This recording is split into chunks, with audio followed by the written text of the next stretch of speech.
নমস্কার বন্ধুরা, general election to the West Bengal legislative assembly 2026-এ যে গুরুত্বপূর্ণ আইটেমগুলো তৈরি রাখতে হবে তার মধ্যে অন্যতম একটা হচ্ছে 16 পয়েন্ট ইনপুট।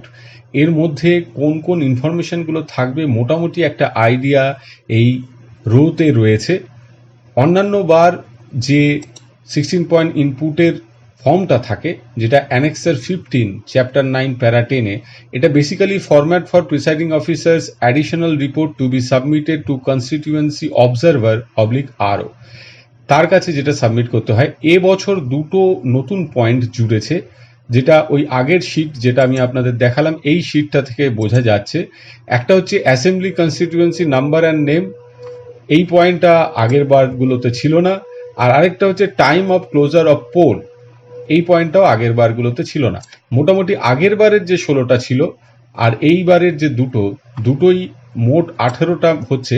এই সবকটাই আমি পয়েন্ট কভার করছি। এর মধ্যে আশা করা যায় মোটামুটি এরকমই থাকবে, পরিবর্তন হলেও খুব সামান্য পরিবর্তন আপনারা দেখতে পারবেন। অ্যাসেম্বলি কনস্টিটিউয়েন্সি নাম্বার এবং নেম, সেটা হচ্ছে 264 কালনা বিধানসভা নিয়ে আমি বেশিরভাগ ভিডিও করেছি, তো সেটাই দেখাচ্ছি। পোলিং স্টেশন নাম্বার এবং name 164 Patharghata high school room number 1। Micro observer deployed yes or no, শুধু ওয়াই লিখলেই হবে। সিপিএফ ডিপ্লয়েড ওয়াই লিখলেই হবে। ভিডিও ক্যামেরা ডিপ্লয়েড Y/N, অর্থাৎ এক্ষেত্রে নো লিখেছি, ওয়েবকাস্টিং থাকবে, ভিডিও ক্যামেরা আলাদাভাবে ডিপ্লয়েড হয়নি। Total voters 707। Number of votes pooled, এইটা কিন্তু অন্যান্য বার চায়, ওই যে শিটটা সেইখানে এই পয়েন্টটা নেই, হয়তো এই পয়েন্টটা থাকবে কারণ এটা অত্যন্ত জরুরি point. 601। Percentage of vote pooled, এটা টোটাল ভোটারের রেসপেক্টে পার্সেন্টেজটা হচ্ছে 85%।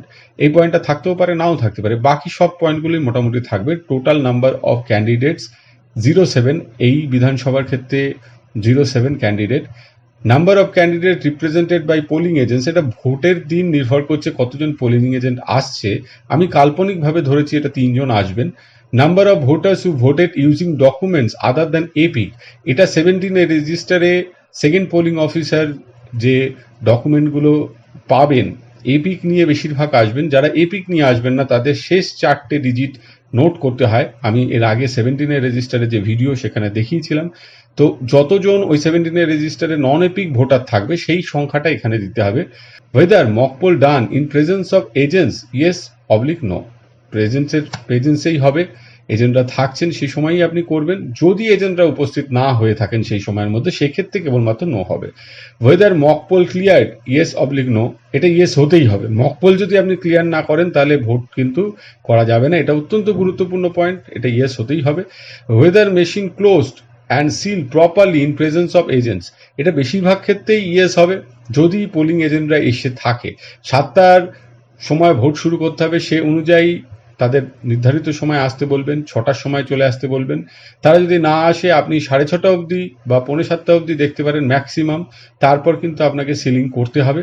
তো সেক্ষেত্রে যদি দেখা যায় যে এরকম বিরল ঘটনা ঘটে যে কোনো পোলিং এজেন্ট উপস্থিত হননি, সেক্ষেত্রে নো করবেন, নইলে এটা ইয়েসই হবে।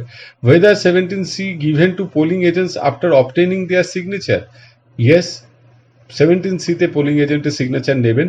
আমি এটা সবসময় বলি যে ভোট শুরুর সাথে সাথে বিভিন্ন ফর্মগুলো ফিল আপ করবেন, পোলিং এজেন্টের সিগনেচার দিয়ে রাখবেন। তো এইটা 17C অত্যন্ত গুরুত্বপূর্ণ ডকুমেন্টস, এখানে পোলিং এজেন্টের সিগনেচার অবশ্যই রাখবে। আর কোন কোন ডকুমেন্টের সিগনেচার লাগবে সেটা কিন্তু আমি আমার আগের ভিডিওতে দিয়েছি, তার লিঙ্ক এখানে দিয়ে দিচ্ছি আই বাটনে, আপনারা এই শেষেও দেখতে পারবেন সেই ভিডিওটি। সেখানে মাত্র 3টে পেজ ডাউনলোড করলে আপনারা সমস্ত ইনফরমেশনগুলো, গুরুত্বপূর্ণ ক্লুগুলো পেয়ে যাবেন, যাতে ভোট পরিচালনা করতে ভীষণ সুবিধা হবে। Number of voters who voted after 6 PM by receiving the token at the end of polling hours, এটা নীল জেনারেলি হয় না, যদি কোনো কারণে হয় তাহলে যে সংখ্যায় হবে সেটা দিতে হবে। Whether any significant incident took place during the poll, yes or no, বেশিরভাগ ক্ষেত্রে নো, যদি সিগনিফিকেন্ট কোনো ইভেন্ট হয় সেক্ষেত্রে ইয়েস দেবেন, যেগুলো প্রিসাইডিং অফিসার ডায়েরিতেও আপনাকে মেনশন করতে হবে। Time of closure of poll 6:01 PM, 6:01 সময় ভোটটা ক্লোজ করা হয়েছে। প্রিসাইডিং অফিসার সিগনেচার করবেন, ডিস্টিংগুইশিং মার্ক দেবেন, ডেট দেবেন। এইটা হচ্ছে 16 পয়েন্ট ইনপুট। মোটামুটি এর 2টো পয়েন্ট নতুন, বাকিগুলো আগের বারে ছিল। 16 সালে 21 সালে ছিল। আর একটা জিনিস, এটা যেমন পাশাপাশি লিখেছি, 16 সালের ক্ষেত্রে বিধানসভা ভোটে এটা ভার্টিক্যালি দিয়েছিল এবং নিচের দিকে লিখতে হচ্ছিল, একটু অসুবিধা হয়, পাশাপাশি হলেই সুবিধা হয়। এবার ভোটে কেমন হবে আমরা এখনো পর্যন্ত হাতে পাইনি, কিন্তু মোটামুটি এই যে নির্দেশিকা এবং বিগত বছরের যে পয়েন্টগুলো থাকে সবগুলোকেই আমি কভার করে দিলাম। 16 পয়েন্ট ইনপুটের যে যে পয়েন্টগুলো বলেছে আপনারা দেখতে পারবেন এখানে, সেগুলো কভার করা হয়েছে, প্লাস গত বছরেও যেগুলো ছিল সেগুলো কভার করা হয়েছে। ফলে আপনাদের এই ফর্মটি ফিল আপ করতে কোনো সমস্যা হবে না। আজকে এইটুকু। সকলে ভালো থাকবেন, সুস্থ থাকবেন। ধন্যবাদ।